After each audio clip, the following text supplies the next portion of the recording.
Hello, beautiful butterfly. Welcome back to my channel, and if this is your first time, welcome. I'm Nina. In this video, I'm going to talk about some of the myths that surround going gray. What's been interesting is talking to so many who are struggling with what gray represents to them.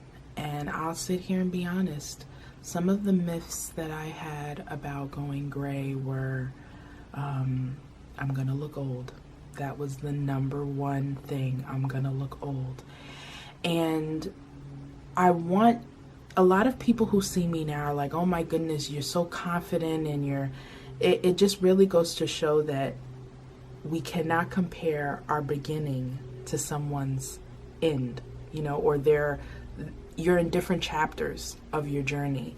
And so you can look at me now, but you didn't see the months and years before that I was just like, oh, I'm sick of dyeing my hair and I should just let it go gray. But then the fear that's like, I don't know. There's a quote from Mel Robbins that I love. She talks about confidence as a willingness to try. That when you start doing actions going towards your goal, you will start to see, hey, I'm the kind of person who gets things done, who goes gray, who is graying. And I have seen the truth of that quote because I didn't have the confidence before I went gray. I just made a decision that I was going to try it, that I was not going to color my hair anymore. And there were some, rough spots in the beginning. As I mentioned, why I love butterflies, the whole metamorphosis is not easy in the beginning. It doesn't look cute, but in the end, it looks amazing. The problem is sometimes when you are making a decision of whether you're going to do something, you could look at somebody's butterfly stage and be like, oh man, I want to get there. But just like the caterpillar, you have to go through your own little twists and turns in the journey so that you could get to that point. And what I've seen with many of the Silver Sisters is in the beginning, it's like, oh, the first couple of months when it's growing in and you're not used to it and you have to adjust and you're waiting to grow your hair out. And I noticed that there's patience that's needed in every stage, or definitely with every journey, because you could either cut all your hair off, all the colored ends, then you have to have patience for your hair to grow. You're not used to your hair being that short. Or you keep your hair long, but it takes a minute for it to grow, for the gray to grow in. When people come to me, and sometimes they feel like they have to justify why they don't go gray, and I'm like, look, I'm not here to judge. I was just like you on the other end before I decided to go gray, saying, nope, that's not gonna happen. I'm not trying to look like a grandma. And I had all the same fears that you had.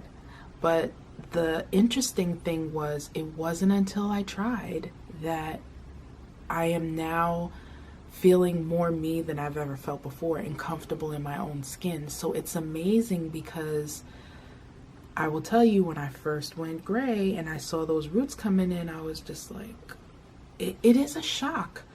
Any change that we have, it takes getting used to.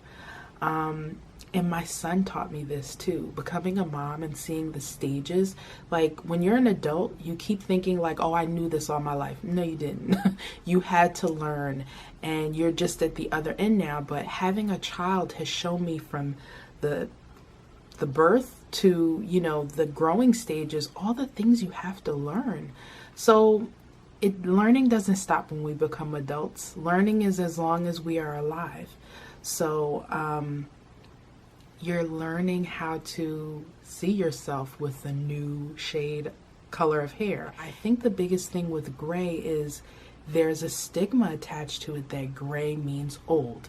Okay, when I'm 60, 70, 80, yeah, I'm gonna gray. I'll embrace it then. But not when I'm 30, not when I'm 20, right? When you prematurely gray. But what I love with just more of the exposure of people who are embracing their premature gray is that you're seeing that you're not alone, and that yes, young people do gray. It's not just about stress. I also find with this journey that there are things that like set you up.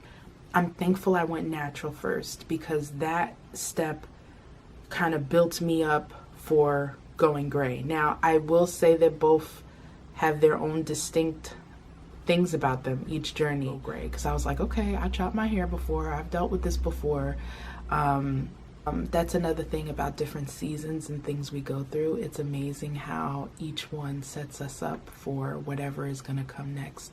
So it's just really take it a day at a time, take it a season at a time, take it, you know, where you're at.